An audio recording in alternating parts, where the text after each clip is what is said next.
Hello जी, अस्सलाम वालेकुम। तो भाई क्या हाल चाल है। अगर आप इटली स्टूडेंट वीज़ा के लिए अप्लाई कर रहे हैं इस साल या इन फ्यूचर अप्लाई करने का सोच रहे हैं तो ये वीडियो आपके लिए बहुत ज़रूरी है। तो इस वीडियो को एंड तक ज़रूर देखें।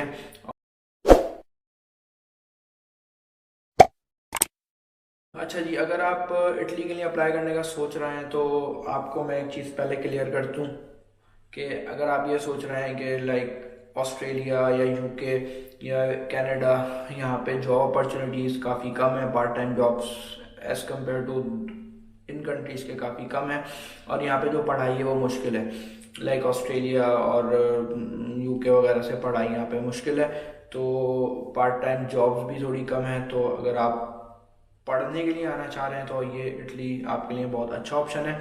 अगर आप जॉब के हवाले से आना चाह रहे हैं तो मैं इतना आपको नहीं कहूँगा कि आप यहाँ पे आएँ, लेकिन अगर ये है कि आप अफोर्ड नहीं कर सकते ऑस्ट्रेलिया जाना, यूके जाना, तो फिर इटली एक बहुत अच्छा ऑप्शन है, क्योंकि ये आपको स्कॉलरशिप्स वगैरह प्रोवाइड कर रहे हैं, तो उस हिसाब से एक बहुत अच्छा ऑप्शन है। अच्छा, फिर दूसरी बात ये है कि क्योंकि इस पूरे प्रोसेस में काफ़ी टाइम लगता है और काफ़ी मेरे पास मैसेजेस आ रहे होते हैं कि भाई अप्लाई किए हुए टाइम हो गया और रिप्लाई नहीं आ रहा, तो ये है कि 1 से 2 महीने, 2.5 महीने भी लग जाते हैं आपको एडमिशन लेटर आते आते।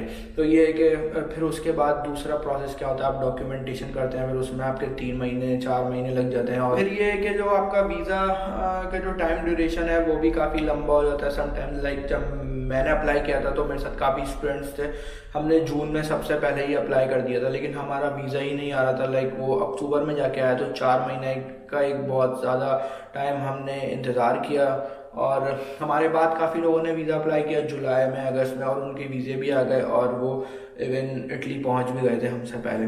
तो ये है कि आपको बहुत सब्र से काम लेना पड़ेगा।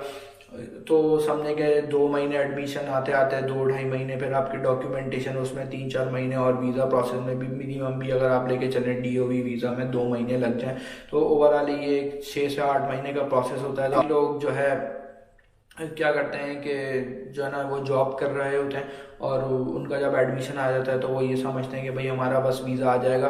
क्योंकि लास्ट टाइम क्या हुआ है कि इस्लामाबाद से तो वैसे ही काफ़ी रिजेक्शन हो जाती थी, क्योंकि वहाँ पे इंटरव्यू होता है, तो वहाँ पे काफ़ी रिजेक्शंस हो जाती थी। बट इवन इन कराची में ये था कि 1 साल पहले तक वहाँ पे इजीली वीज़ा मिल जाता था, जब जितना मैंने सुना था। लेकिन जब मैंने अप्लाई किया था तो उस साल बहुत प्री रिजेक्शंस आए थे, और कराची काउंसलेट ने तकरीबन ठीक ठाक जो वीज़ा फाइल्स थी उनको रिजेक्ट कर दिया था।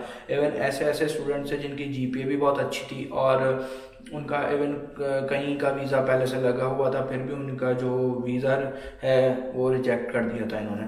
तो ये है कि कुछ पता नहीं होता, आपका वीज़ा आ भी सकता है, नहीं भी आ सकता, तो कोई श्योरिटी नहीं होती। इसलिए बेहतर ये है कि अगर आप कहीं जॉब कर रहे हैं तो आप जॉब करते रहें। अगर आप जॉब नहीं कर रहे हैं तो आप जॉब के लिए अप्लाई करें और स्किल्स वगैरह कोई साथ साथ सीखते रहें। उसके अलावा यह है कि अगर आप मास्टर्स करना चाह ही रहे हैं बाहर से, तो पाकिस्तान में उस फील्ड में या किसी और फील्ड में आप एटलीस्ट मास्टर्स में ले लें। तो अपने आप को लाइक टाइम वेस्ट ना करें, क्योंकि जब मैं अपनी खुद की मिसाल दूँ, या मेरे साथ और भी काफ़ी मेरे दोस्त थे जो वीज़ा प्रोसेस कर रहे थे, तो ये है कि कुछ ने जॉब छोड़ दी थी। लाइक मैं सिर्फ इसी प्रोसेस में ही लगा हुआ था। तो ये है कि आपको बहुत फ्रस्ट्रेटिंग हो जाता है समटाइम्स, क्योंकि एक टाइम टेकिंग प्रोसेस है। तो बेहतर है कि आप अपने आप को 2 से 3 प्लान आप अपने पास रखें। फिर जब आपका वीज़ा आ जाए तो आप वो चीज़ें छोड़ सकते हैं, लाइक आप जॉब भी छोड़ सकते हैं, या आप कहीं मास्टर्स कर रहे हैं तो आप वो भी छोड़ के आ सकते हैं। तो इट्स बेटर कि आप पाकिस्तान में भी साथ साथ कुछ ना कुछ करते रहें। तो जब वीज़ा आ जाए आपका और वो आप छोड़ें और आ जाएं आप इटली, तो फिर कोई इशू ऐसा सच होता नहीं है।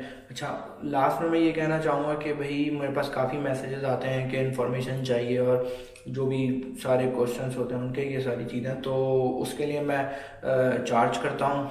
और ये है कि स्टूडेंट्स का रिएक्शन ये होता है कि आप इन्फॉर्मेशन के लिए भी चार्ज करेंगे, तो भाई वीडियोस हैं हम बना रहे हैं यूट्यूब पे, तो आप इन्फॉर्मेशन यहाँ से ले सकते हैं। लेकिन अगर मैं अपना पर्सनल टाइम आपको दे रहा हूँ तो मैं ऑब्वियसली चार्ज करूँगा, और फिर उनका जवाब ही होता है सामने से कि भाई हम पे नहीं कर सकते। मुझे भी अपने काफ़ी सारे काम होते हैं, और ये है कि एक दिन में काफ़ी मैसेजेस आते हैं, तो मैं सबको तो जवाब नहीं दे सकता ऑब्वियसली।